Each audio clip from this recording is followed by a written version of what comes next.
नाहिद, तुम्हारी बहू ने तो कमाल कर दिया। ऐसा लजीज खाना बनाया उसने, ऐसा लजीज खाना, तुमसे भी ज्यादा लजीज खाना बनाया। ये तो हमेशा ही बहुत लजीज और मजेदार खाना बनाती है, बस आपने पहले कभी तवज्जो नहीं दी। सुबी बेटी, तुमने खाना नहीं खाया?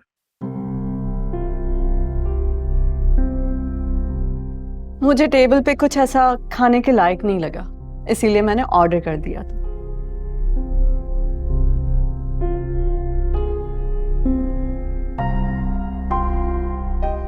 जुबी, अगर तुम्हें ऐसा लगता था कि खाना विरसा भाभी ने बनाया था, तो फॉर योर काइंड इन्फॉर्मेशन, खाना तो बाकी सारा तुम्हारी फेवरेट नसरीन ने बनाया था।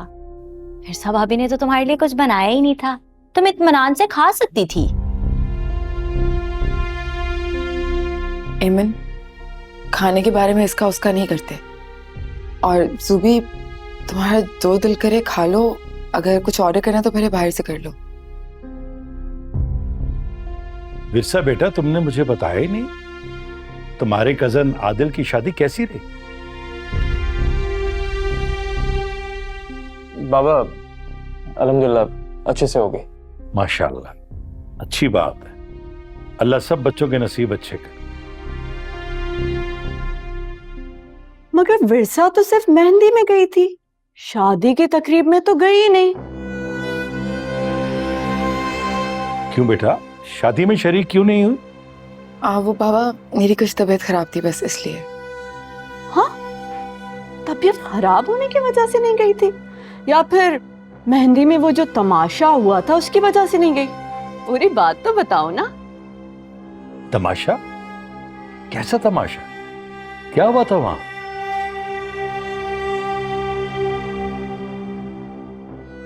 इसी से पूछे, मगर ये क्यों बताएगी? अगर इसने बता दिया तो ये तो एक्सपोज हो जाएगी।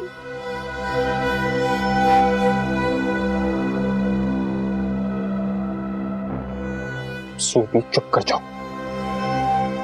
अब तो मैं चुप नहीं करूंगी। तो सुने मामू जान, उस दिन मेहंदी में फरमान ने सबके सामने इसके और आदिल के अफेयर का पर्दा फाश कर दिया था। मैं तो समझी थी आदिल की शादी कैंसिल हो जाएगी, मगर ऐसा नहीं हुआ। बैठो विरसा, बैठो। देखो, मैं जानता हूं कि आदिल और तुम्हारे दरमियान ऐसा कुछ नहीं है। मैं तुम्हारी गवाही देने को तैयार हूं।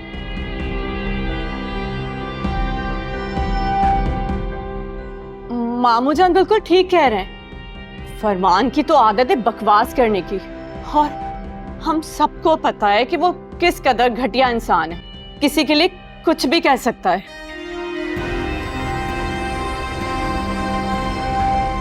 देखो विरसा बेटा, किसी भी मैदान से फरार इख्तियार नहीं करना, बल्कि झूठे और बकवासी लोगों का डट कर सामना करना है। जब तुमने कुछ किया ही नहीं, तो फिर तुम्हें शर्मिंदगी किस बात की?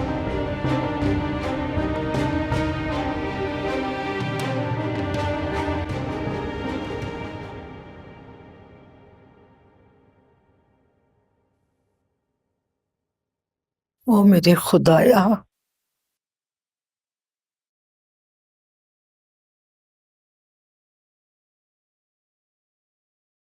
अरे कहाँ रह गए थे? कब से फोन लगा रही हूँ। घर से बाहर जाते हो ना तो सबको भूल जाते हो। तुमने तो ऐसे आफत मचा रखी थी, फोन पे फोन करे जा रही थी जैसे पता नहीं कोई जलजला आ गया। अम्मा, जलजला ही आ गया है। वो आ गई है नीचे फातिमा। क्या? बड़ी ठीठ औरत है वो। मुझे तो लगा था कि जो कुछ मैंने किया शादी वाली रात, अगले दिन ही आ जाएगी। तो बड़ी ठीठ है, पूरी शादी निपटा के आई है। अरे जो उसका भतीजा है ना आदिल, वो बहुत मोहब्बत करता है अपनी फुफो से, उसने रोक लिया होगा। रोक लेने दो अम्मा, लेकिन आज की रात चच्ची के लिए इस घर में बहुत भारी गुजरने वाली है। क्या क्या करने वाले हो तुम? अरे बोलो, कुछ ऐसा वैसा ना करते ना जो। अरे अम्मा, ऐसा वैसा कुछ नहीं करने वाला मैं, मगर ऐसा जरूर करूंगा जिससे ये औरत ये घर छोड़कर डर कर भाग जाए। वो कैसे? वो सब कुछ तुम छोड़ दो अम्मा, वो मैं देख लूंगा। लेकिन ये औरत इस घर से जाएगी जरूर, जाएगी। अब ऐसा क्या करने वाला है ये लड़का भी ना।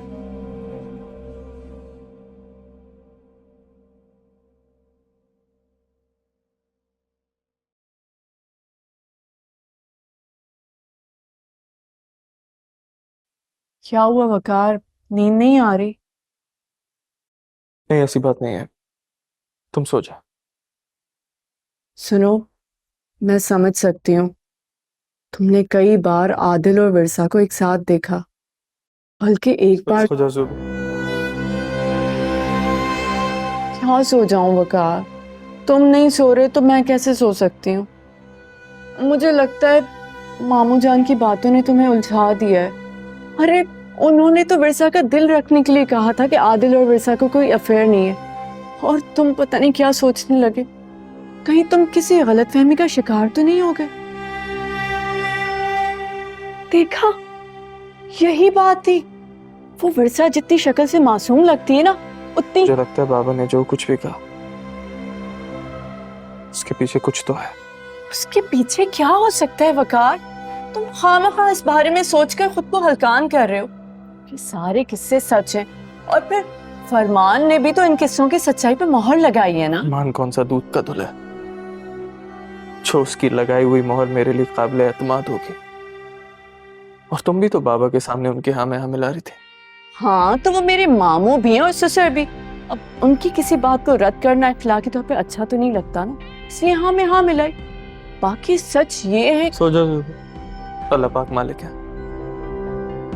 अगर बाबा की बात के पीछे कोई मकसद होगा तो बहुत जल्द सामने आ जाएगा। लाइट्स बंद कर दो।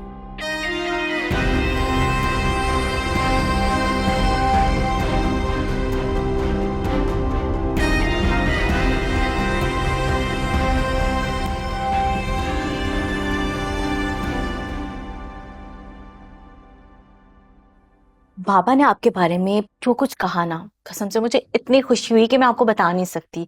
ऐसे जैसे मेरे दिल की मुराद पूरी हो गई हो। हाँ, मैं भी थोड़ी सी हैरान हुई। लगता है उनके दिल में मेरे लिए नरमी पैदा हो गई है।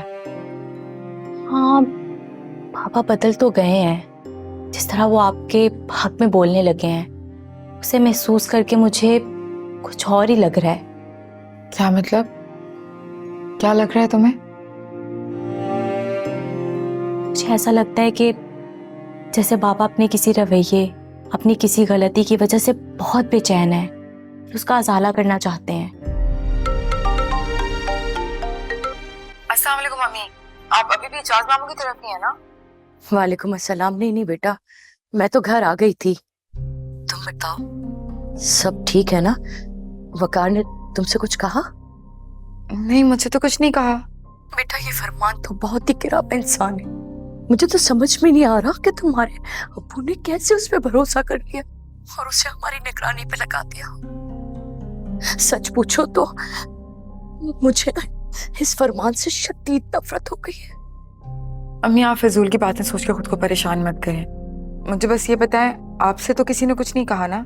क्या बताऊं बेटा, ये अस्मा हमें कुछ ज्यादा पसंद नहीं करती, इसलिए मैं नहीं चाहती कि अस्मा की कोई भी कही हुई बात तुम्हारे घर में कोई नाचाकी पैदा करे, इसलिए मैं अब वहां जाऊंगी ही नहीं।